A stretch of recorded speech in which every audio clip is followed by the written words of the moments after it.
Lembram disso? Depois do tronco, digamos assim, né, dos braços, enfim, vem as pernas, as coxas. E essas coxas eram representadas pelo bronze. E após o bronze, os pés, que é uma mistura de ferro com barro. Irmãos, inclusive, esse relato da história de Daniel em relação a essa visão da estátua de Nabucodonosor é um tema tão forte que até para os ateus é complicado o questionamento que vem da parte deles. Porque quando Daniel teve essa visão da estátua de Nabucodonosor, os eventos não tinham acontecido ainda. E não tinha como, apenas na coincidência, Daniel descobrir que após o reinado de Babilônia viriam os Medo-Persas. E que depois dos Medo-Persas viria a Grécia. E que depois da Grécia, Roma. E que depois de Roma, Roma dividida. Nenhum homem, por mais inteligente que fosse, poderia adivinhar ou supor que esses reinos fossem vindo um após o outro. E a história prova que Daniel está certo.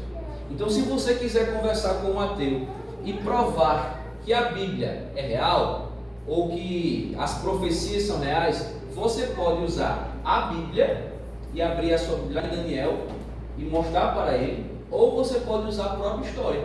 A história sem a Bíblia. Pois a história é a confirmação do que Daniel havia predito. De acordo com a profecia de Daniel em relação à questão da estátua de Nabucodonosor, nós não estamos mais na cabeça de ouro que representa a Babilônia. E se nós estivéssemos, eu poderia dizer hoje para a igreja passageira o seguinte: irmãos, fiquem tranquilos, ainda virão vários impérios, Cristo não voltará agora. Poderia dizer isso com toda certeza. Mas nós estamos, hoje quem governa não é mais Babilônia. Mas eu poderia dizer para vocês, depois que os Medo-Persas chegassem, irmãos, ainda não chegou o tempo da volta de Jesus, porque nós estamos ainda no peito da estátua. Depois dos Medo-Persas, vem a Grécia, com Alexandre o Grande. E aí, poderia ser que eu dissesse para vocês, irmãos, ainda não chegou o tempo da volta de Jesus, porque eles estão nas coxas, representada pela Grécia. Ainda falta vir Roma e Roma dividida. Mas, para nossa alegria e também para espanto de alguns, nós estamos no último estágio da estátua de Nabucodonosor, que ele olha e representa aquela mistura de ferro com barro com a Europa que hoje nós vivemos, e que hoje não existe mais um governo mundial que atua, ou um império mundialista. De acordo com a visão que Daniel teve da estátua, uma pedra seria lançada sem auxílio de mãos, que derrubaria justamente a estátua, mas iria ferir diretamente os pés da estátua. E a estátua cairia, e após a queda da estátua, vocês lembram? Surge um novo império. E a Bíblia diz que esse império que surge, ele nunca mais terá fim. Amém. Então, eu posso afirmar para vocês o seguinte: Babilônia passou, caiu. Os Medo-Persas vieram, caíram. Os gregos vieram, caíram. Roma veio e caiu. Hoje está dividida. E só falta uma coisa para acontecer: a volta de Cristo Jesus. Amém. Será que ainda você vai tardar o seu preparo, a sua vida espiritual, irmão? Você precisa acordar, criatura. Cristo está voltando. Como é que você tem lidado com a tua vida, com as tuas escolhas? Você precisa parar de brincar de ser cristão, porque Cristo voltará, e a Bíblia diz que pouco tempo antes da volta dele, a porta da graça se fechará. E a partir desse momento em que a porta da graça se fecha, o salvo, vou usar outras palavras, o perdido continua perdido, o salvo salva, porque não existirá mais segunda chance. A chance que nós temos para entregar nossa vida a Jesus e mudar nossas práticas é hoje, não é amanhã, é hoje. Amém? Bom, então entendemos que nós estamos vivendo um período da igreja de Laodiceia. E a igreja de Laodiceia, ela é representada por uma característica muito forte, que é a falta de amor. Era um período da igreja em que a igreja estaria fria e morna. A Bíblia diz isso. E inclusive Cristo diz que vomitaria essas pessoas mornas. Ontem inclusive estava ouvindo um podcast com o Rodrigo Silva e ele falou que o meio, ou que está uma pessoa que vive uma vida sempre ali na metade, ou que não é frio nem quente, ele desagrada a Deus. Sabe aquelas pessoas que falam assim, não, eu tenho uma vida, não é mediana a palavra, agora me fugiu a palavra,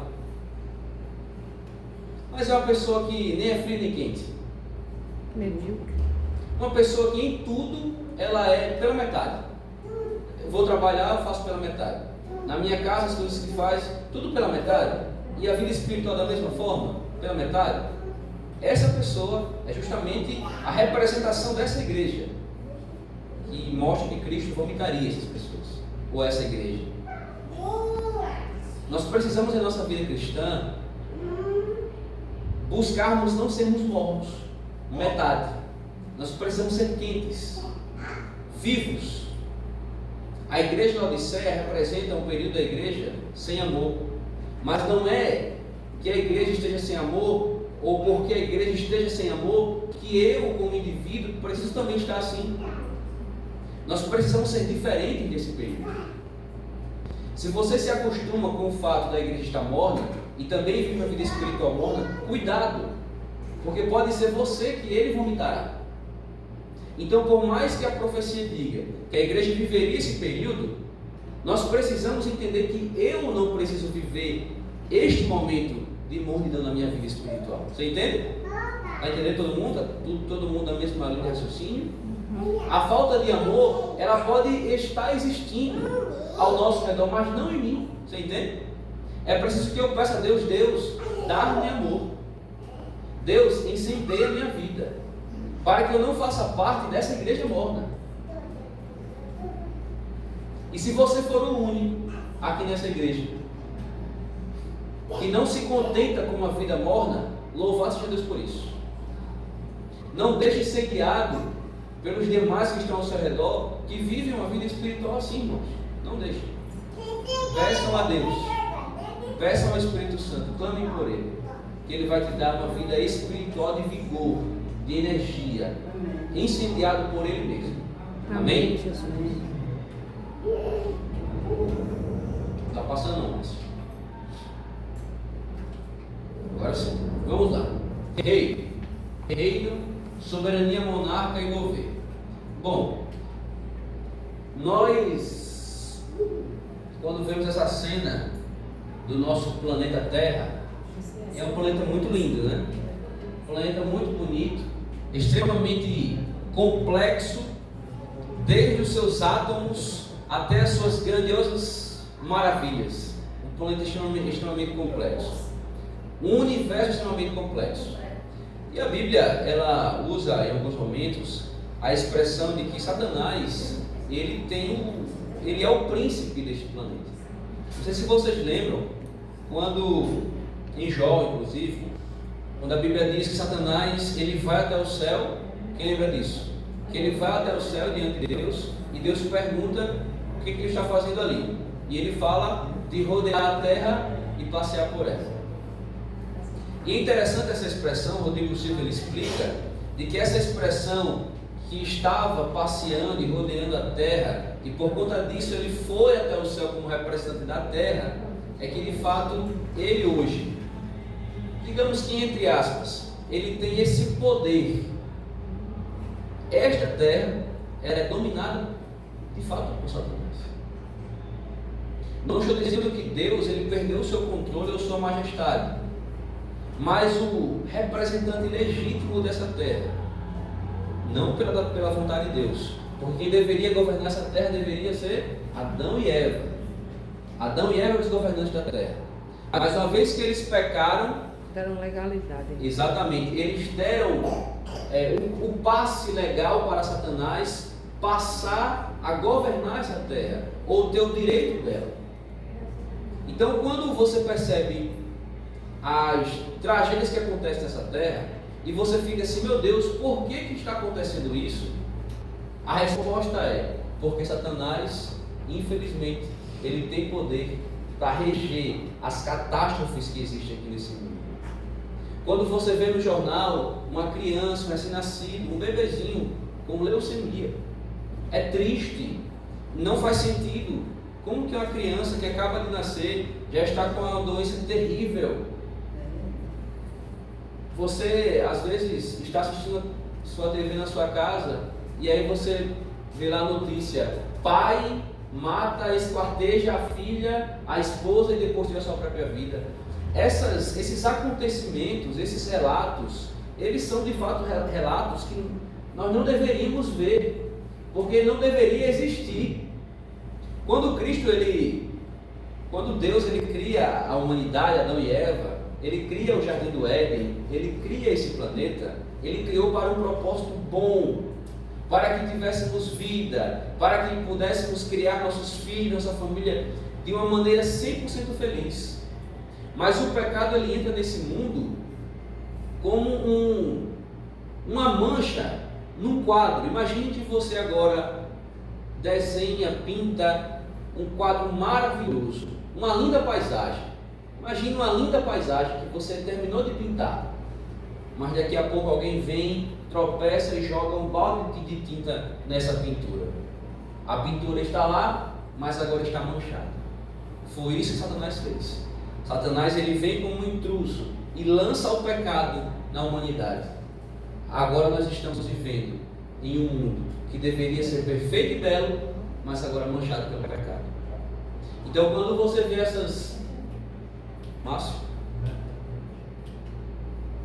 quando você vê essas tragédias, por exemplo, a Primeira Guerra Mundial matou quantas pessoas? 19 milhões de pessoas, irmãos. 19 milhões de pessoas. A Segunda Guerra Mundial, 83 milhões de pessoas. Esse desastre natural aconteceu na Indonésia no ano 2004, em dezembro. Não sei se vocês lembram esse tsunami que aconteceu. Lembram disso? Que neste tsunami morreram 226 mil pessoas. Você já parou para pensar o que é a morte de 226 pessoas? 226 mil pessoas. Sabe quantas pessoas existem em Parnamirim? Aproximadamente 270, 280 mil habitantes. É como se Parnamirim inteiro tivesse... Imagine que agora a cidade de Parnamirim inteira, os habitantes dela, praticamente todos, estão mortos. Imagine a cena. Imagine a cena do montante de corpos aglomerados um em cima do outro. É muita gente, irmãos. E aí você fica assim, meu Deus, será que Deus existe mesmo? Permite que quase 300 mil pessoas morram de uma hora para outra assim? Repito para vocês, Satanás é quem rege esses poderes da natureza para o mal. Irmão, Satanás, eu estou aprendendo ultimamente, ele tem muitos poderes. Ele tem um poder que isso aí não consegue. Inclusive aprendi no concílio, não sei se vocês recordam, mas eu mandei algumas, não sei quem viu também, mas eu mandei algumas fotos de alguns slides lá do concílio de anciãos. E uma das que eu deixei guardada aqui no meu celular é o seguinte: é uma citação da irmã Ellen White, que ela diz o seguinte em Filhos e Filhas de Deus, na página 36.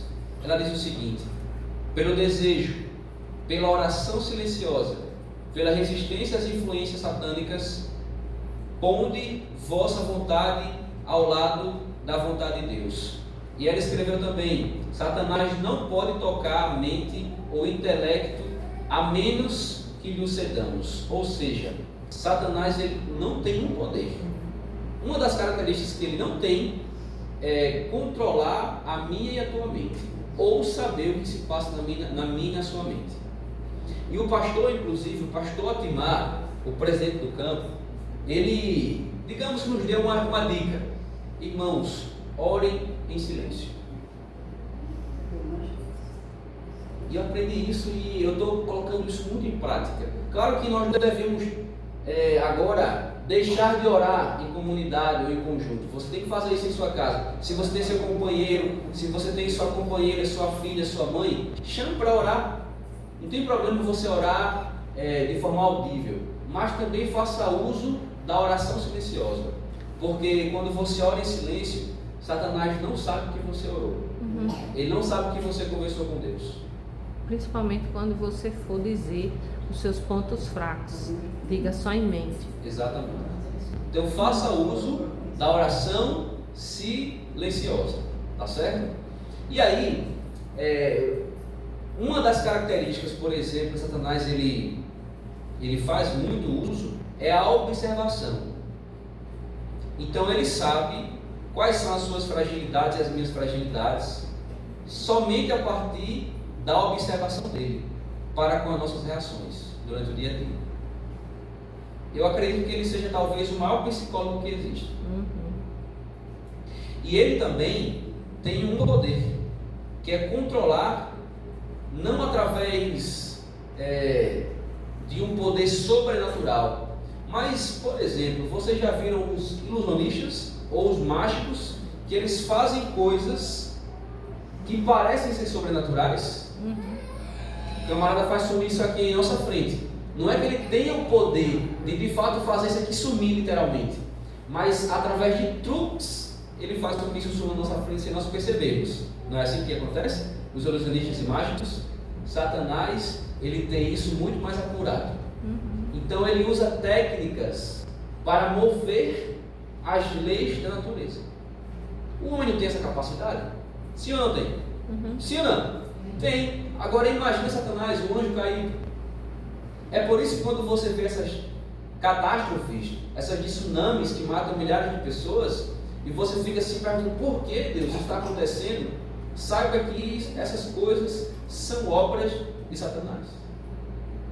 Ok? Vamos passar aqui adiante então. Deu certo. Está alguém então no controle? Quando você, por exemplo, estamos vivendo agora uma guerra. Ucrânia versus Rússia. Israel versus... Estão assistindo não vocês? Vocês não assistem não? TV noticiário não? Eu não assisto. Já para não ficar louca. É para não ficar louca, né? Palestina, exatamente. Os palestinos estão sofrendo, não só os palestinos, como também, de fato, as nações circunvizinhas sofrem de modo geral com essas guerras. E a gente se pergunta, existe alguém no controle? Existe alguém que possa intervir nessas desgraças que estão nos acontecendo? Vamos avançar. Adolf Hitler. Quem lembra desse personagem da história? Adolf Hitler talvez tenha sido o maior ou um dos maiores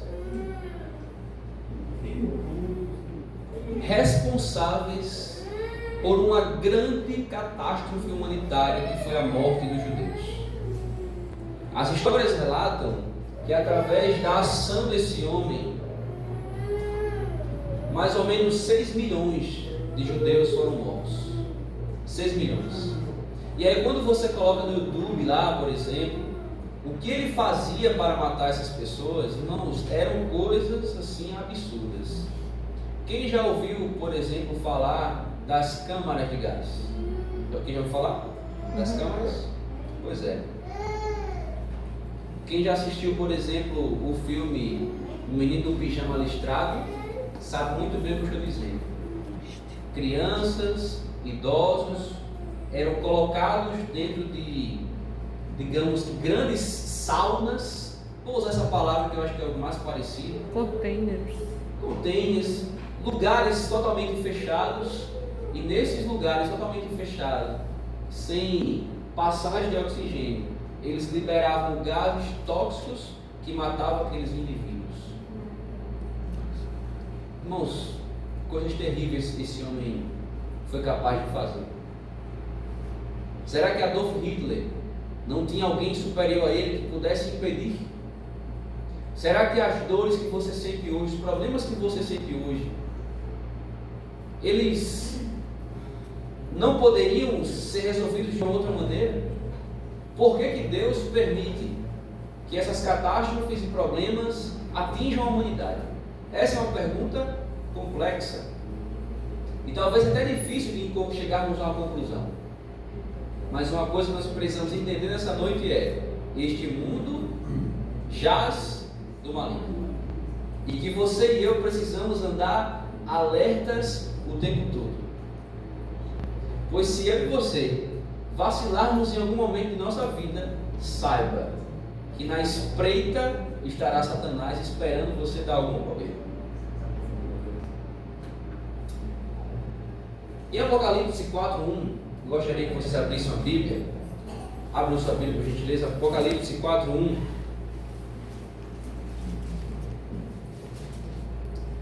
Apocalipse 4, versículo 1 vai dizer o seguinte: depois dessas coisas, olhei, João, olhei e eis não somente uma porta aberta no céu, como também a primeira voz que ouvi, como de trombeta, ao falar comigo, dizendo: sobe para aqui e te mostrarei o que deve acontecer depois dessas coisas. João, ele tem uma visão, e aí ele começa a relatar essa visão no Apocalipse capítulo 1. Apocalipse capítulo 2, capítulo 4, no 2 e 3, continua da seguinte forma: João ainda continuando nesta visão. Imediatamente eu me achei em espírito, e eis armado no céu um trono, e no trono alguém sentado. E esse que se achava sentado é semelhante no aspecto a pedra de jaspe e de sardônio, e ao redor do trono há um arco-íris semelhante no aspecto a esmeralda. Então João, ele tem essa visão no início do capítulo 4 de Apocalipse, e agora nós vamos discutir um pouco sobre essa visão. Primeiro, eu gostaria de lembrá-los. Quem lembra o que representa, ou quem foi que constituiu o arco-íris? Quem lembra? Deus, né?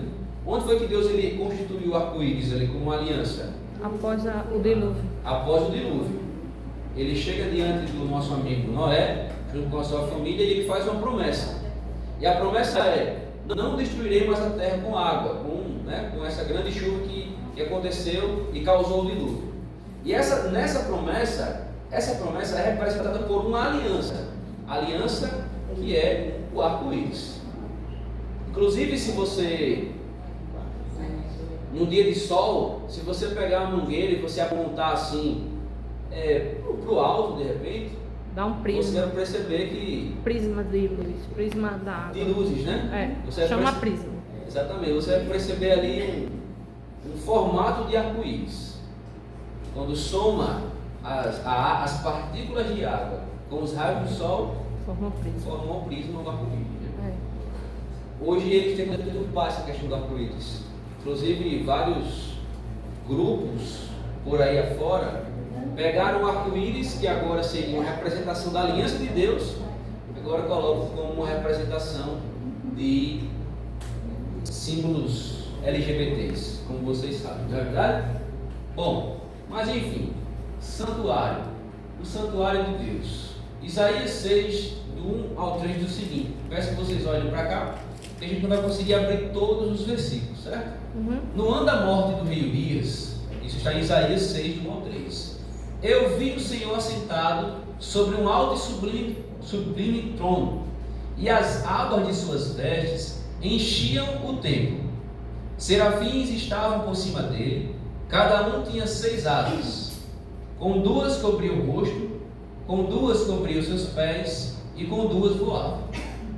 E clamavam uns aos outros, dizendo: Santo, Santo é o Senhor dos exércitos, toda a terra está cheia de sua glória. Então Isaías tem uma visão do Senhor, e nessa visão do Senhor, ele vê o Senhor sentado em um templo, e nesse templo ele vê os serafins, e dá essas características dos serafins: 6 asas, 2 que cobrem os rostos, 2 que cobrem os pés, e com duas, esses serafins, esses anjos, voam.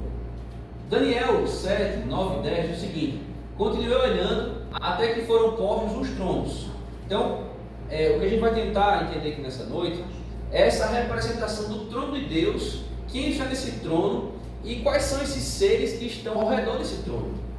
Pois na primeira visão de Isaías, que nós lemos, ele vê o trono de Deus, vê serafins que estão ao redor desse trono com essas características de 6 asas. Esses serafins não conseguem olhar para o Senhor, podemos dizer assim, eles precisam cobrir os seus rostos para não olharem para o Senhor, certo? Beleza. Já Daniel, ele escreve o seguinte: continuei olhando até que foram postos os tronos, e um ancião de dias se assentou nesse trono. Sua veste era branca como a neve, e os seus cabelos da cabeça como a pura lã. O seu trono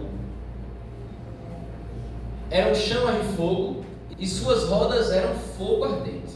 Um rio de fogo manava e saía de diante dele. Milhares de milhares o serviam, e miríades de miríades estava diante dele. Assentou-se o tribunal e abriram-se os livros. Apocalipse 4, 2 e 3 diz: e imediatamente eu me achei. Agora é João escrevendo. Então primeiro foi Isaías, que teve a visão, depois Daniel tem a visão, e agora João. E imediatamente eu me achei em espírito, e eis armado no céu um trono, e no trono alguém assentado. E esse que se acha assentado é semelhante no aspecto à pedra de jaspe e de sardônio. E ao redor do trono há um arco-íris semelhante no aspecto à esmeralda. Ok? Então as visões desses 3 personagens, elas são visões complementares, parecidas. São visões semelhantes em relação ao trono, quem está sentado nesse trono e quem está ao redor desse trono. Falei para vocês sobre a questão do arco-íris. Se você quiser ler melhor a história, você pode ler em Gênesis capítulo 9, do 11 ao 13. Mas já falei para vocês, após o dilúvio, quando as águas baixam, Deus ele aparece a Noé e a sua família, e ele faz uma aliança com essa família, de que não destruiria mais a terra com água. Então toda vez que chovia, imagina, toda vez que chovia, os moradores da terra pensavam o quê? Eita, vai vir outro dilúvio. Eu imagino que eles já ficavam espantados, se preparando, porque as águas começaram a descer. E vocês lembram que quando o dilúvio aconteceu, foi uma chuva, e começou a cair a chuva, e daqui a pouco tudo estava consumido pela água. Então imagine o trauma que aquelas pessoas tinham. Toda vez que a chuva caía, poderiam pensar o quê? Vai vir o dilúvio. Mas aí aparecia sempre o arco-íris, lembrando para aquelas pessoas que Deus havia feito uma aliança que não destruiria. Beleza? Ok. Salmo 97, 2 vai falar sobre a questão das normas do juízo. Existe um trono, existe um tribunal. Nós vamos ver mais adiante que neste tribunal existem algumas cadeiras, e a Bíblia representa como 24.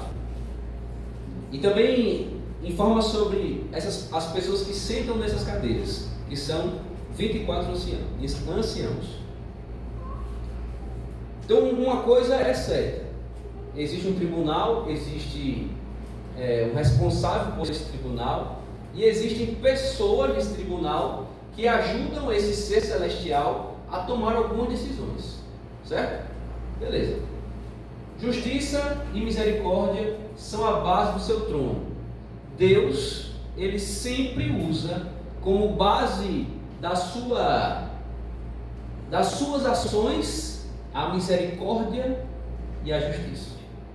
Deus, ele jamais fará algo com a humanidade ou a favor da humanidade sem ser baseado nessas 2 características: justiça e misericórdia.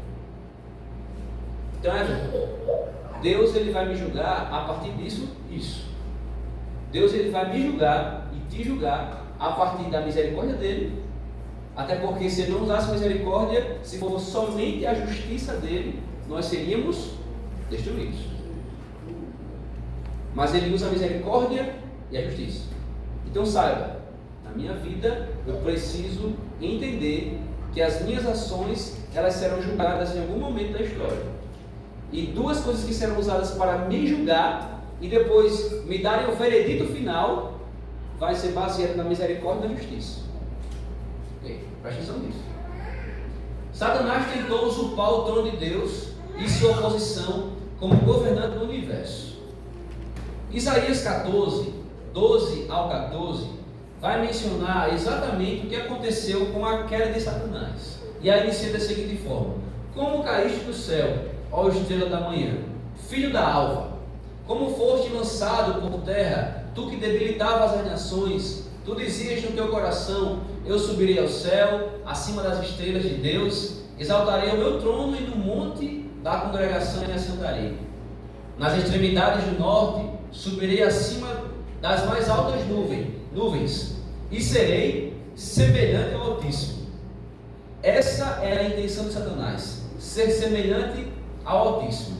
E nós sabemos que ele tenta roubar o trono de Deus.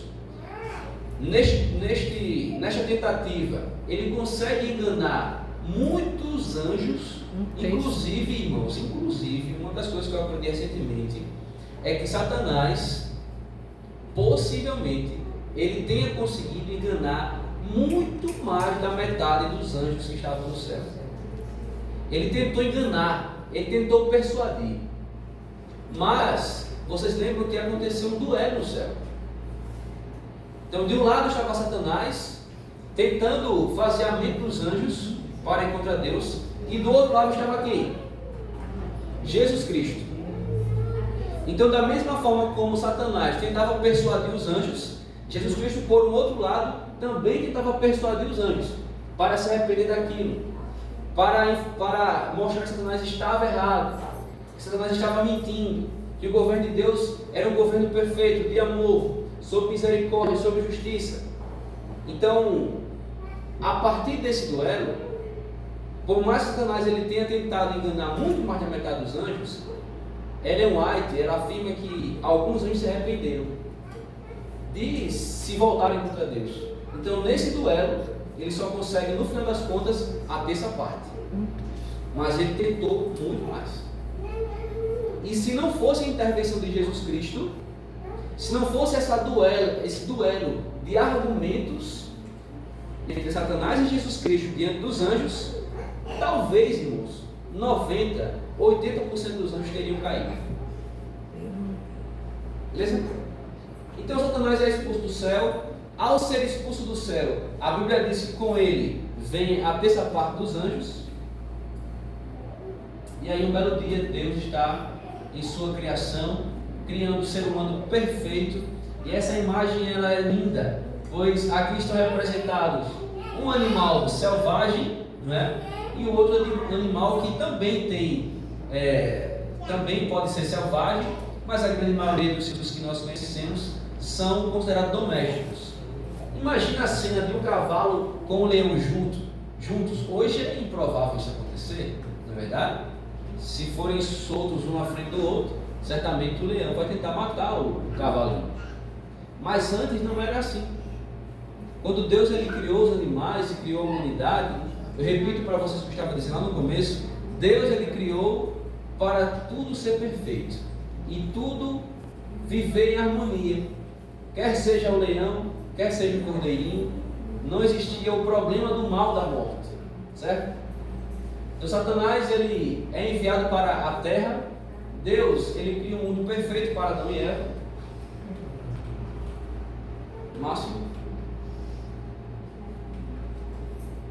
Adão e Eva, após comerem do fruto proibido, é expulso do jardim do Éden. E vocês lembram, né, o porquê que eles foram expulsos? Existia uma árvore no meio do jardim, e essa árvore era considerada como a árvore do conhecimento do bem e do mal. Essa árvore possuía um fruto, e que se eles comessem desse fruto, eles teriam seus olhos abertos, e eles agora seriam conhecedores do bem e do mal. Mas se eles comessem desse fruto, Deus já havia alertado para eles que eles morreriam. Você sabe da história, a serpente engana Eva come do fruto, dá para o seu marido, os dois são expulsos do jardim, e agora o pecado que inicia ali no jardim do Éden passa a todos os seres humanos que vêm após Adão e Eva. Então, quando eu e você nascemos, já nascemos como pecadores. João 2,31 diz o seguinte: chegou a hora de ser julgado este mundo. Agora será expulso o príncipe deste mundo. Quem é o príncipe deste mundo? Vocês estão com medo de falar, irmãos? Satanás. Quem é o príncipe deste mundo? Diabo, inimigo, é o príncipe deste mundo. Apocalipse 2,3 diz o seguinte: vai falar sobre o trono de Satanás. Conheço o lugar em que habitas, onde está o trono de Satanás, e que conservas o meu nome, e não negaste minha fé. Ainda que nos dias de Antipas, minha testemunha, meu fiel, o qual foi morto entre vós, onde Satanás habita. A Bíblia é muito clara em dizer que esta terra, quem é o príncipe dela é Satanás, e que ele habita aqui. Everton, mas eu aprendi que o diabo ele habita no inferno. E aí a gente agora cria aquele desenhozinho na nossa mente de que tem a terra e que na terra estão os seres humanos, os animais. Aí vem, né, a gente aprendeu assim. Aí em cima tem o céu, os anjos voando, o trono de Deus, e logo abaixo da terra tem um espaço em que está pegando fogo, e ali estão os demônios e Satanás. Não é assim que já aprendeu? As novelas inclusive ensinam isso. A pessoa morre, aí já desce para o inferno, ou morre, já sobe para o céu, né? A gente aprendeu isso. De acordo com a Bíblia, isso é uma grande heresia. Não tem nada a ver em relação a isso. O mal e o bem existem, mas eles não são representados nessa figura, como eu acabei de mostrar para vocês. Por isso que é importante você deixar de assistir novela, irmão. Ô irmão, pare de assistir essas coisas. Hoje em dia, as novelas estão cheias de espiritismo. E você fica lá na sua casa assistindo aquelas cenas lá, e essas cenas elas trazem maldição para a sua vida. Ou você acha que quando você está vendo alguma cena de espiritismo, é Deus que está ao seu lado assistindo? De forma alguma, irmão. Inclusive você que gosta de assistir filme de terror. Se você gosta de filme de terror, saiba que quem senta com você no seu sofá, em sua cadeira ou em sua cama, não são os anjos de Deus. São os próprios demônios que sentam com você para assistir aquelas cenas. E aí você fica trazendo um monte de maldição para a sua vida. E nem sabe. Aí depois você fica reclamando ainda. Se você mesmo que abre as portas para que isso entre em tua casa. Então, em nome de Jesus, desligue as suas telas em relação a novelas, em relação a filmes de terror ou filmes promíscuos. Isso traz maldição para a sua vida.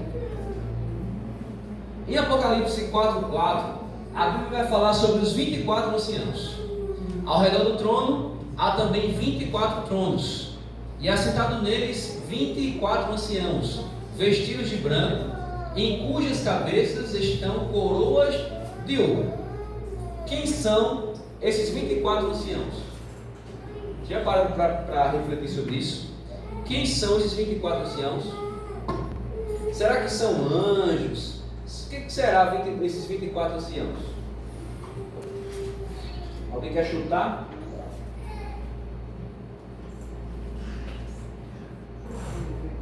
Vamos aprender então. Quem são os 24 anciãos? Sim. Penso assim, que quando Jesus morreu e ressuscitou, subiu algumas pessoas não subiram? Sim. Eu acho, Tudo bem, mano. E foi esse 24 anciãos que está lá. Perfeito. Vamos lá.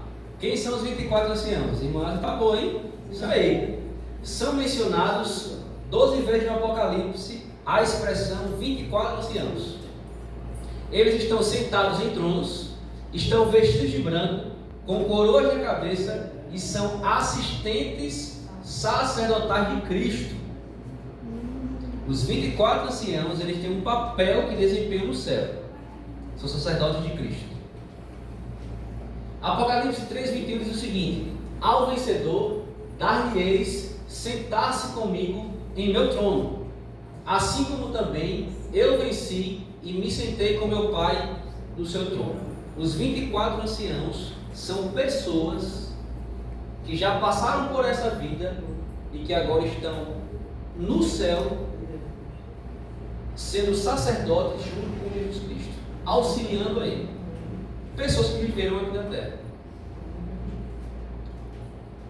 E a sua resposta, irmã Elza, ela é a mais coerente em relação aos estudiosos sobre essa questão dos 24 anciãos. Quando Cristo ressuscita, Alguns ressuscitam. junto com Ele alguns ressuscitam. Certo? Mateus 27, 50 a 53, vai falar justamente o que o irmão já respondeu. E Jesus, clamando outra vez com grande voz, rendeu ao Espírito, e eis que o véu do templo, quem lembra dessa cena? É a morte de Cristo, a morte de Cristo. E eis que o véu do templo se rasgou em dois, de alto a baixo, e tremeu a terra. E fenderam-se as pedras, e abriram-se os sepulcros. Mas isso tem na Bíblia? Abra a sua Bíblia. Mateus Abra a sua 27. Bíblia. Mateus 27, 50. Aqui na igreja a gente mostra na Bíblia. Você vai ficar só nas minhas palavras, não. Você tem que ver a tua Bíblia aí. Mateus 27, do 50 ao 53. Então quer dizer que pessoas foram ressuscitadas no dia da morte de Jesus Cristo, foram para o céu, são 20, vamos ver, Mateus 27, 53 ao 50 ao 53, diz o seguinte: e Jesus, clamando outra vez em grande voz, entregou o Espírito. Eis que o véu do santuário se rasgou em duas partes, de alto a baixo. Tremeu a terra, fenderam-se as rochas, abriram-se os sepulcros, e muitos corpos de santos que dormiam Foram ressuscitados. ressuscitaram. No dia da morte de Cristo, depois que a terra tremeu, pessoas que estavam mortas tiveram seus sepulcros abertos e foram ressuscitadas. Verso 53. E saindo dos sepulcros, depois da ressurreição de Jesus, entraram aonde, irmãos? Qual cidade, diz aí? Santa. Cidade Santa. E apareceram a muitos. Em Jerusalém. Sim. Lá em Jerusalém.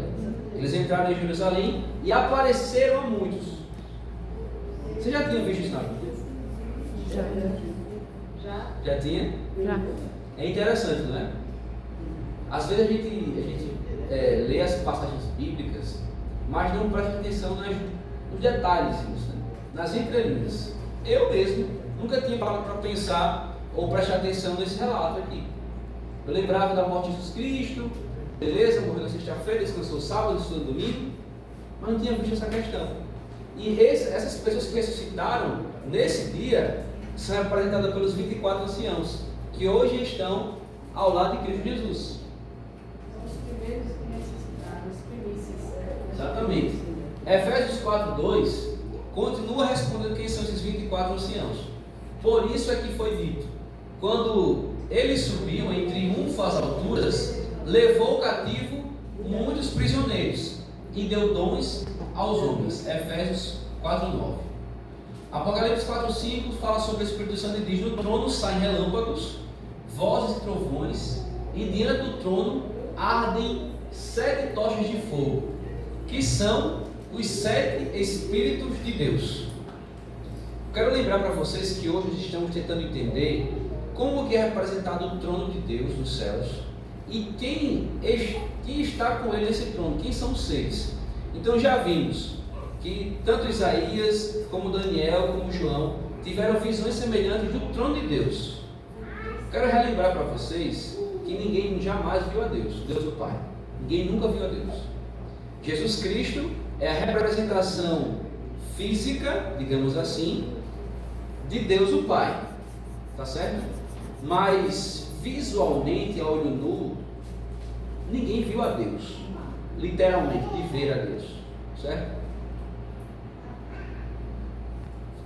Então, quando João Isaías e Daniel, eles dizem que veem Deus, eles não veem exatamente o rosto de Deus, eles veem a personificação de Deus, as vestes com as quais ele está, onde ele se assenta, o que acontece ao redor dele, os trovões, o fogo, etc e tal, e as pessoas e seres que estão ao seu redor, tá certo? Então tentem imaginar comigo agora essa representação desse trono, dessas imagens que eu estou tentando falar para vocês. Tentem reproduzir isso como figuras, certo?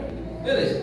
Então vimos os 24 anciãos, vimos os trovões, as roupas e tal, e agora a representação do Espírito, que também está vislumbrado ou visto nesta cena do trono de Deus, tá certo? Então Everton, beleza. Agora eu sei que Deus está em seu trono, os 24 anciãos, os serafins, as miríades e miríades de anjos, milhares e milhares de anjos, e agora o Espírito Santo. Então o Espírito Santo também está com Deus? Também está no trono de Deus? Sim, também está, certo? Também a Bíblia vai falar sobre seres. Apocalipse capítulo 4, verso 6 vai falar sobre 4 seres viventes que estão no trono de Deus. Há diante do trono como que mar de vidro, semelhante ao cristal, e também no meio do trono e à volta do trono 4 seres viventes, cheios de olhos por diante e por trás, por detrás. O primeiro ser vivente é semelhante a leão, o segundo semelhante a novilho, o terceiro tem o rosto como de homem, e o quarto ser vivente é semelhante à água quando está voando. A águia quando está voando.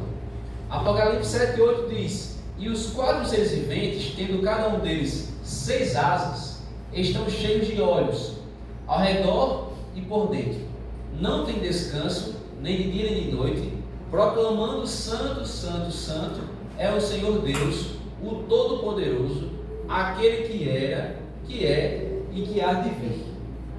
Então vimos os 24 anciãos, vimos o próprio Deus, vimos a figura do Espírito Santo, vimos os serafins, que têm 6 asas, e agora os 4 seres viventes. Ezequiel 1, do 1 ao 10, vai falar sobre também os 4 seres. Olhei e eis que uma grande nuvem com fogo ao revolver-se, e no meio disto uma coisa como um metal brilhante, que saía do meio do fogo. Do meio dessa nuvem saía a semelhança de 4 seres viventes. A forma de seus rostos era como de homem, rosto de leão, rosto de boi e também rosto de águia. 12 tribos ao redor do santuário. Vocês lembram que existia um santuário? Esse santuário ele era usado para alguns fins. Quem lembra para que era usado o santuário? Sacrifícios. Então as 12 tribos de Israel estavam ao redor do santuário, e essas tribos elas tinham papéis que desempenhavam todos os dias, todos os anos, em relação ao santuário. Mas no santuário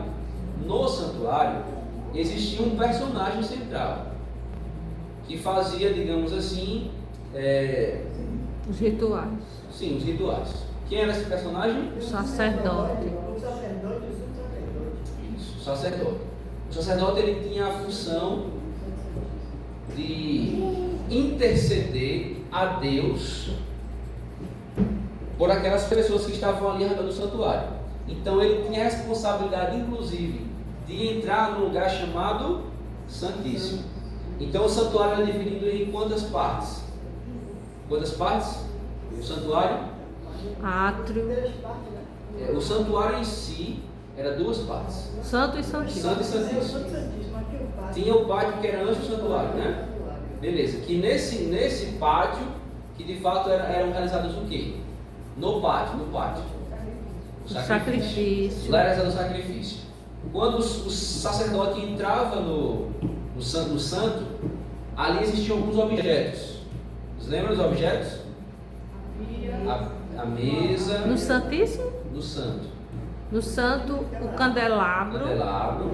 a mesa com os pães asmos, né? E o altar. A vara de Arão. É dentro da arca. Aí após o santo, na verdade, dividindo o santo do santíssimo, tinha uma cortina. Nessa cortina, o sacerdote fazia o quê? Aspergia o sangue. Nossa. De quem? Dos animais que eram sacrificados. E a Bíblia diz que esse sacerdote, ele entrava no santuário, no Santíssimo. Quantas vezes ao ano ele entrava no Santíssimo? Uma vez. Uma vez por ano. Quem que aparecia no Santíssimo? A glória dele. Um fogo. E esse fogo ele aparecia em cima da Arca da Aliança, entre dois querubins. E esse fogo era representado pela presença do próprio Deus, e que vinha uma vez por ano e chamava-se de Shekinah. Olha aí, vocês estão espertos, hein?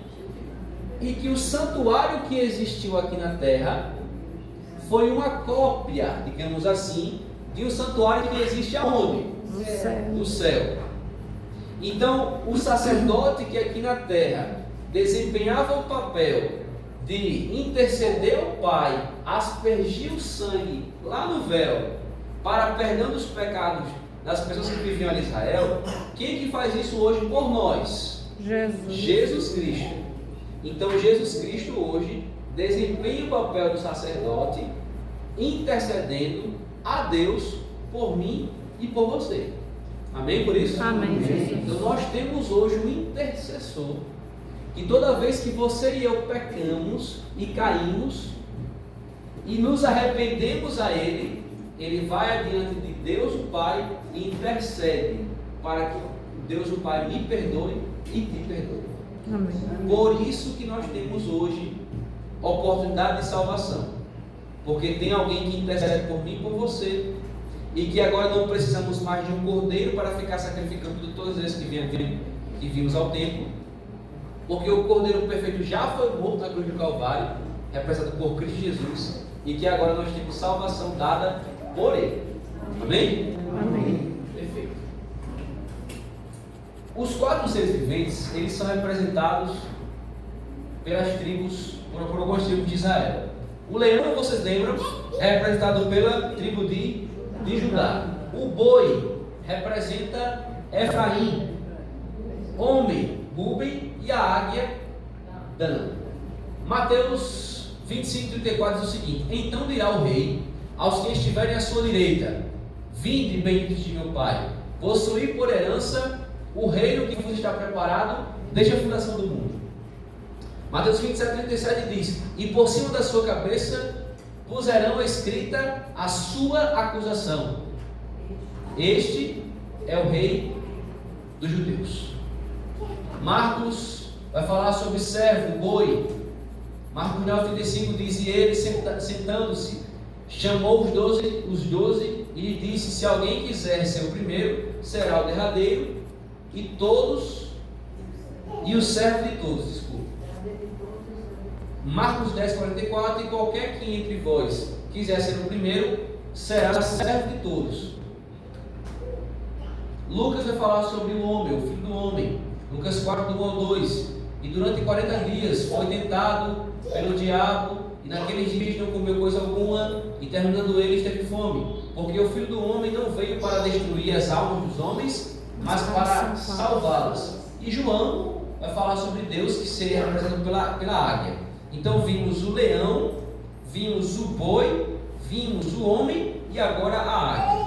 E a representação de cada um deles também ligados ali às tribos do Antigo Testamento.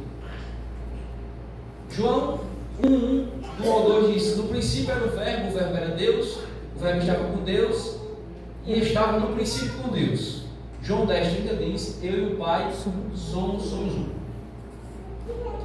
Pronto, essa cena aqui, irmãos, é justamente a cena que João ele vê. Essa cena.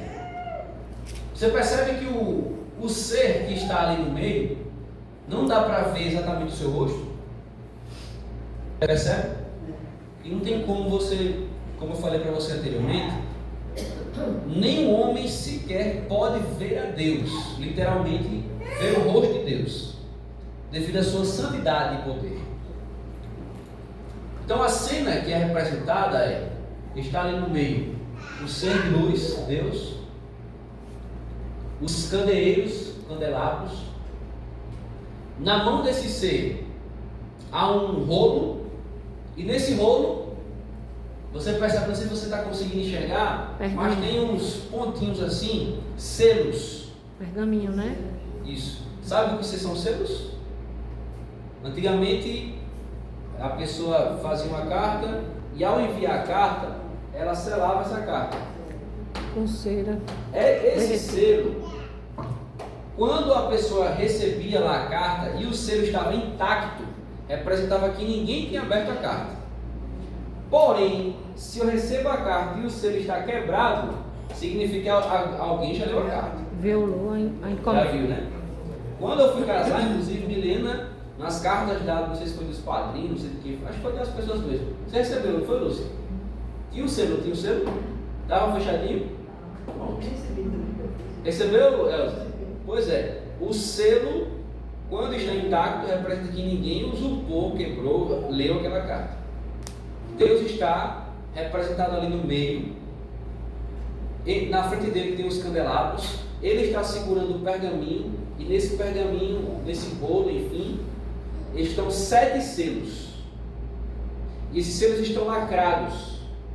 E a Bíblia diz que só tem um que possa abrir os selos. Você lembra disso? Só um que pode abrir os selos. Ninguém mais no universo tem o poder de abrir esses selos. E diante dele, quem está sentado nos tronos? 24 anciãos. Então a cena é mais ou menos um tribunal. Já viram um tribunal nas novelas, nos filmes?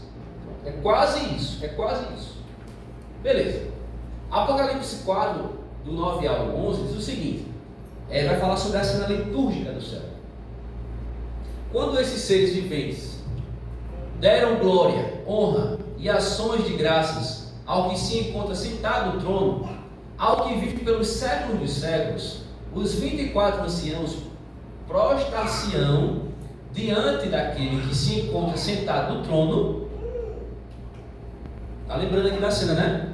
Os 24 anciãos estão sentados, no meio está o ser vivente, e João está vendo esses 24 anciãos curvando-se, prostrando-se diante desse ser.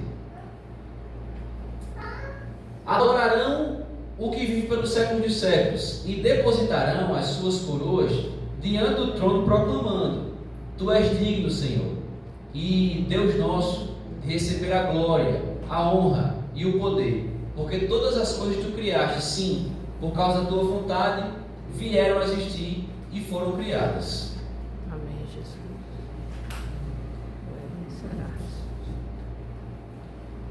Eu trouxe para vocês, para a gente finalizar, uma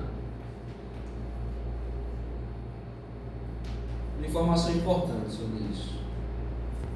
Se consigo achar aqui.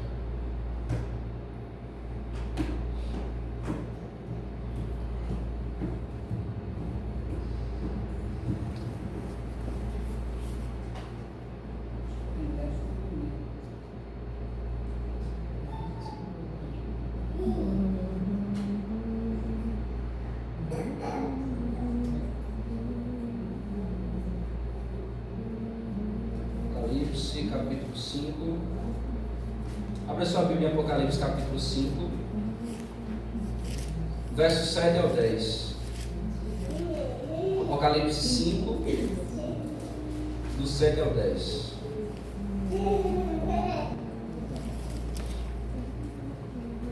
Diz o seguinte: veio, pois, essa cena é muito interessante. Apocalipse 5, verso 7 ao 10.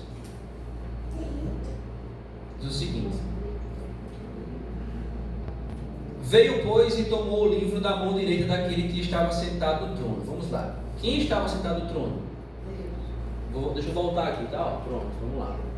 Essa é a cena. Quem está sentado no trono? Deus. O que Deus está na mão ali? Falei para vocês que é o quê? Pergaminho, um rolo. E nesse rolo há o quê? 7 selos. Esses selos estão intactos, ou seja, ninguém abriu. Certo? Perfeito. E agora estamos vendo no verso 7 que veio, pois, então alguém veio e tomou. Hã? A sua diz o cordeiro. Nada de alguém de mais alguma coisa diferente. Na minha fala assim, ó. Veio, pois, e tomou o livro da mão daquele que estava sentado no trono. A denúncia diz: o cordeiro veio e tomou o que, Lúcia? Ele foi, o cordeiro foi e pegou o livro da mão direita daquele que estava sentado no trono. Quem é esse cordeiro? Jesus Cristo. Então a cena é: os 24 anciãos estão assentados nos tronos, Deus está lá no meio com o pergaminho, o rolo, enfim. E a cena que João vê é o cordeiro, Jesus Cristo, indo até Deus e pegando da mão dele este objeto, certo? Vamos ler, verso 7. Veio, pois, e tomou o livro da mão direita daquele que estava sentado no trono. E quando tomou o livro, os 4 seres viventes e os 24 anciãos prostraram-se diante do cordeiro, tendo cada um deles uma harpa e taças de ouro cheias de incenso, que são as orações dos santos. E entoavam um cântico dizendo: digno és de tomar o livro e abrir-lhes os selos, porque fostes morto, e com o teu sangue compraste para Deus os que procedem de toda tribo, língua, povo e nação. E para o nosso Deus os constituíste rei e sacerdote, e reinarão sobre a terra. Perceba que é dado a Cristo uma autoridade, é dado a Cristo um poder a Ele. Por Ele ter vencido na cruz do Calvário, Cristo agora ele tem o direito de chegar diante de Deus o Pai, tomar o livro de sua mão, quebrar os 7 selos e ver e mostrar o que tem nesse livro. E diante dessa cena, os 24 anciãos prostam e adoram. Essa é a cena que João ele vê.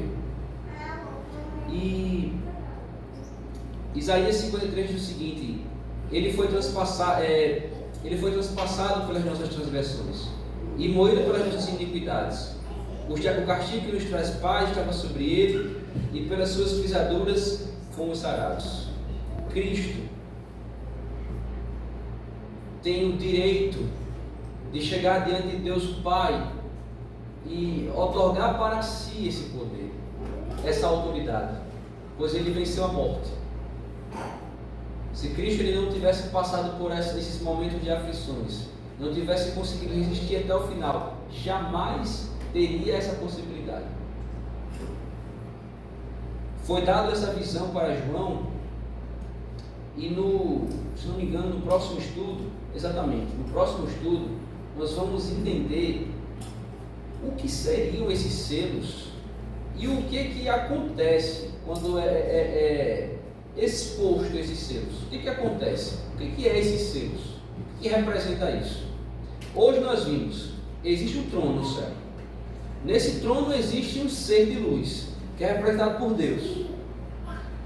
Diante de Deus existem 24 tronos. Assentados nesses tronos, 24 anciãos. Esses 24 anciãos nós aprendemos que são quem? Pessoas que passaram aqui por essa terra. Essas pessoas fazem o que lá? Elas fazem o que? Elas funcionam como uma espécie de sacerdote real, digamos assim. E eles auxiliam a Cristo neste trono, neste tribunal, nesta cena.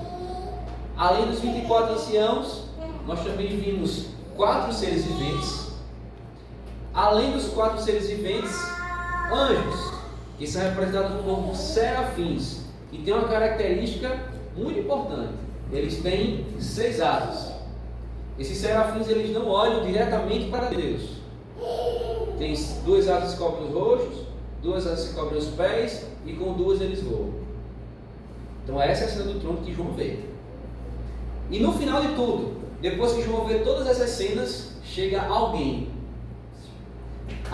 Não posso esquecer. Além dos 4 seres viventes, depois nós vimos quem que João vê também no céu? O Espírito Santo. Então ele vê Deus, o Espírito Santo, os serafins que cobrem os seus rostos, ele vê os 4 seres viventes, os 24 anciãos, e no final de tudo da cena, ele vê alguém chegando. E esse alguém que chega tem um aspecto semelhante ao cordeiro. E este alguém que chega tem autoridade, porque ninguém pode pegar a mão de Deus, o Pai. Nós não vimos aqui o Espírito Santo pegando o livro, nós não vimos aqui os seres viventes, os serafins, os 24 anciãos, mas alguém que tem autoridade chega diante de Deus, o Pai, pega o livro e agora vai ler. Essa é a cena que João vê. E aí no próximo estudo nós vamos entender o que seriam esses selos. Eu gostaria que vocês percebessem uma coisa. Esse estudo de Apocalipse, ele é um estudo muito assim, digamos que detalhado no aspecto de cronologia. Então, lá no primeiro estudo que eu dei para vocês, foi um estudo tão simples, mas que é para ser assim mesmo, é para ser simples. Nós começamos explicando que o Apocalipse, ele é a revelação de Jesus Cristo. E que quem escreveu o Apocalipse foi um personagem da história chamado João. E ele escreve o Apocalipse em uma ilha, aprisionado, na ilha de Patmos. Quem mostra para João todas essas revelações é um anjo do Senhor. E esse anjo é chamado de Gabriel. O anjo Gabriel, ele teve essa responsabilidade de apresentar para João o livro de Apocalipse, ou as revelações de Apocalipse. Mas quem antes de tudo aparece para João é o próprio Cristo Jesus. E Cristo Jesus, ele vem apresentar essas visões para João por ordem do próprio Deus. João, lá aprisionado, começa agora a escrever essas cartas, e ele começa a enviar essas cartas. Naquela época não tinha WhatsApp, não tinha internet. Então a forma que João poderia escrever essas cartas e enviar seria de fato por cartas mesmo, cartas literalmente. E ele enviava a essas igrejas que eram ali naquela região da Ásia.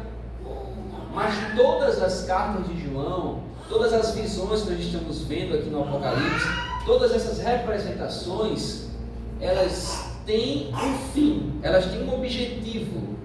O objetivo sempre é mostrar a cronologia dos tempos até a volta de Jesus Cristo.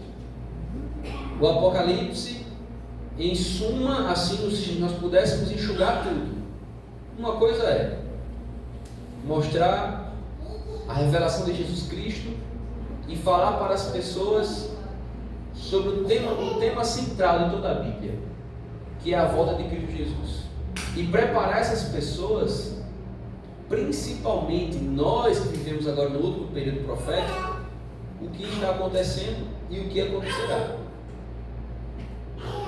A Igreja Adventista do Sétimo Dia, ela é um movimento profético. Ela não é uma igreja normal, como as outras igrejas que existem por aí. Porque se você for para outras igrejas, e quando eu passo eu vejo, né? Você também deve ver. Você passa nas igrejas, e geralmente os cultos dessas igrejas, eles são cultos mais assim, musicais.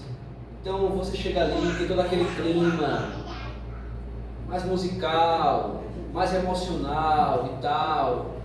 E aí os pregadores mesmo, vocês podem perceber, até na internet você percebe isso. Os sermões são sermões sentimentalistas, para ajudar você que está passando por um momento difícil na sua vida, você vencer. Enfim, as igrejas hoje, a maioria delas, elas não trazem esses assuntos como a nossa igreja traz. Então nós temos uma responsabilidade muito grande, irmãos. Como Adventista do Sétimo Dia, nós nascemos em um movimento profético. Então, dificilmente, você vai até ver, mas na maioria das vezes, você não vai ver em tempos da Igreja Adventista cultos assim, emocionais, em que você vai ali apenas para ouvir alguém motivando você como uma espécie de coach, de psicólogo. Não é bem assim. A nossa igreja, ela tem um papel fundamental na história, é alertar a humanidade sobre os últimos acontecimentos da história. A nossa igreja é assim. Ela nasce como um movimento profético. Quando os nossos primeiros pais da igreja adventista fundaram essa igreja, eles fundaram a partir de uma grande decepção. Através de muitos estudos, eles entendiam que Jesus Cristo ia voltar em 1844. E após esse grande desapontamento, mas percebam, as pessoas que fundaram essa igreja não foram pessoas que se juntaram ali e disseram, vamos fundar uma igreja. Não, são pessoas que estudaram muito, irmãos. Elas venderam suas propriedades, pessoas ricas, venderam seus bens, ficaram sem dinheiro para propagar a mensagem de Jesus Cristo, que Ele iria voltar. Eles tinham tanta certeza que isso iria acontecer, que eles venderam todas as suas propriedades. Eu estou falando de pessoas como eu e você não, pessoas ricas, abastadas, pessoas que têm fazendas, que têm casas, carros, ricas. Eles pegaram tudo isso e investiram para divulgar a mensagem de Jesus Cristo. São pessoas que amavam a Bíblia, amavam a palavra de Deus, amavam as profecias. Jesus Cristo não volta em 1844 e eles não param aí, porque eles entendem que eles erraram apenas o acontecimento, mas que em 1844 passa a acontecer uma ação no céu. Eles erraram o acontecimento, mas acertaram exatamente a data do que iria acontecer. E depois desse acontecimento, a igreja adventista de fato é formada, é formalizada, mas ela nasce, relembro para vocês, como um movimento profético, criado por pessoas que amavam as profecias. Então essa igreja aqui, ela sempre, até Cristo voltar, ela vai falar e vai pregar sobre esse tema. Amém, Jesus. Porque o povo de Deus, ele precisa ser alertado. E o que eu vejo, só um pouquinho, e o que eu vejo ultimamente são pessoas que se preocupam mais em cultos emocionais e esquecem do essencial, que é a palavra do Senhor, a palavra de Deus. Amém. A palavra de Deus por si só basta, irmãos. Hinos são especiais, sim. Hinos são sermões pregados. É bom assim você ir à igreja e ali ter um pastor, uma pastora, um ancião, uma anciã que fale coisas motivacionais. Claro que é importante isso. Mas se não tivermos isso aqui como uma base, um princípio, você está talvez tendo uma vida espiritual muito rasa e longe da vontade de Deus. 22 de outubro de 1844 foi um grande desapontamento. Tiveram que demonstrar que Jesus ia voltar, mas Jesus não voltou essa data. Eles achavam isso. Guilherme Miri, juntamente com a irmã Marta também, sabe? Exatamente. Tiveram uma visão e achou isso. Eles iam voltar nessa data, mas não foi. Aí chama-se um grande desapontamento. Exatamente. Então, estou reforçando isso. Quando vocês pensarem na igreja adventista do dia, não tentem comparar a igreja com outras, assim. Não estou dizendo que somos melhores, não é isso. Estou dizendo que o formato da nossa igreja, dos sermões, eles não são iguais às demais igrejas. Não são iguais. Então, de repente, Everton, mas porque eu acho tão bonito as igrejas que tem. Não estou criticando, estou dizendo mais uma vez, é importante sim que tenham comunidades dessa forma e tal, que ajudem pessoas nesse aspecto. É muito importante, é bonito, é legal. Mas você nunca vai ver a igreja adventista do sétimo dia com paredes pintadas de preto, por exemplo, com luzes bem baixinhas assim, naquela sensação. Palco. Hã? Um palco de show. Não vai ter palco, não vai ter luzes assim. Fumaça. Agora eu esqueci. Técnica. Umas luzes lá, pirotécnicas. Você não vai ver pessoas dançando aqui na igreja, com coisas assim. Não, você não vai ver. Você não vai ouvir músicas que são repetitivas, que ficam ali cantando o tempo todo, até causar em você uma emoção. Não é bem assim. A igreja deve ser poder diferente disso. Ela tem uma responsabilidade. É um movimento profético. Amém? muito, saiba disso. Nós não estamos aqui para divertir ninguém. Nós estamos aqui para advertir. Isso, exatamente, para alegrar. Advertir. Perfeito, meus amigos. Para finalizar, acho que já finalizou, mas só para ver aqui se tem mais uma slide. Então, domingo que vem nós vamos estudar sobre o que é esse selo aí. Porque nós vimos que tem um selo, tem os selos, tem o livro na mão de Deus. Jesus Cristo, a Bíblia diz que ele foi lá e pegou o livro. E agora ele vai abrir. E quando ele abrir, o que acontece? Aí nós vamos estudar no Domingo próximo, que vem não perca. no próximo, exatamente. Não perca o próximo capítulo. Mas a nossa promessa é essa, irmãos. O Éden será restaurado. Amém? Amém, Jesus. Oh, glória a Deus. Viver sem ansiedade deve ser tão bom.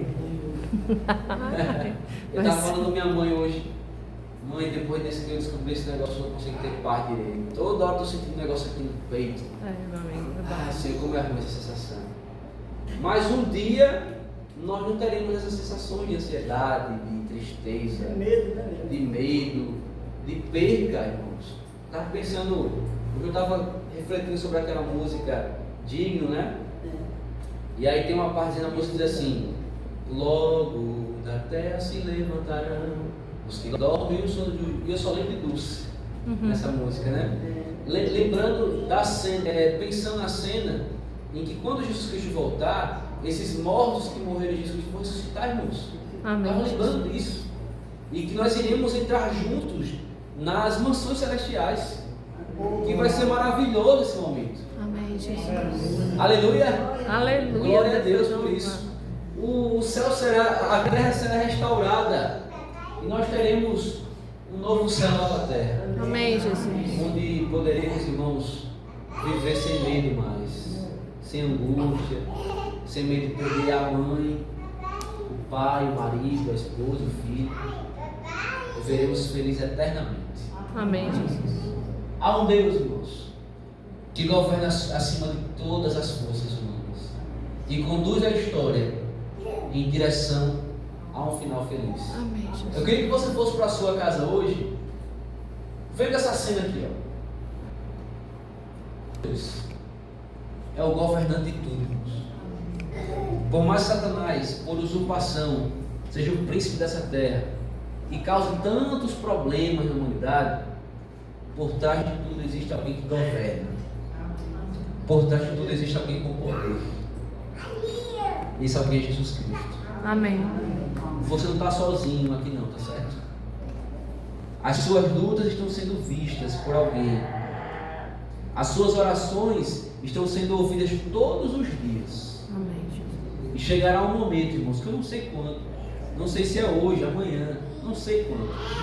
Mas chegará um momento em que Jesus Cristo ele dirá: agora basta. Amém, Jesus. Agora basta. E ele dará um ponto final em toda dor e sofrimento que possamos enfrentar. Amém. Amém.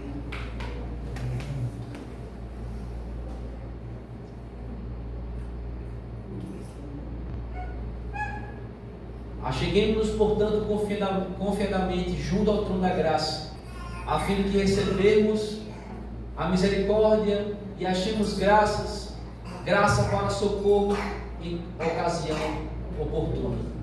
E agora, como eu sempre faço, não posso deixar de fazer apenas uma declaração que você deve declarar, dizendo sim ou não, para que possamos dar continuidade desses estudos. A primeira declaração, e se você concorda, você vai dizer amém, eu aceito. Se você não concordar, não precisa dizer nada, tá bom? Mas se concordar, você fala assim: eu creio, eu aceito. Beleza? Vamos lá. Creio que Deus, de seu trono no céu, governa este planeta e está conduzindo a história para um final feliz. Você acredita nisso? Você aceita isso? Amém. Amém? 2. Desejo louvar a Jesus de todo o meu coração e ser grato todos os dias por tão grande e maravilhoso sacrifício em meu favor. Amém? Amém, Jesus. Para finalizar, se você aceitar isso, você vai ficar em pé e você vai cantar a outra música que é digna. Amém. Se você aceitar, tá? Não levanta agora não, criatura. Eu nem li ainda. Nem li ainda. Vamos lá. Desejo abrir a porta do meu coração e permitir que Jesus assuma o controle completo da minha vida. Peço sabedoria para viver o presente, me preparando para as glórias da eternidade. Amém? Amém. Glória ao nosso Deus. Vamos louvar ao nosso Deus.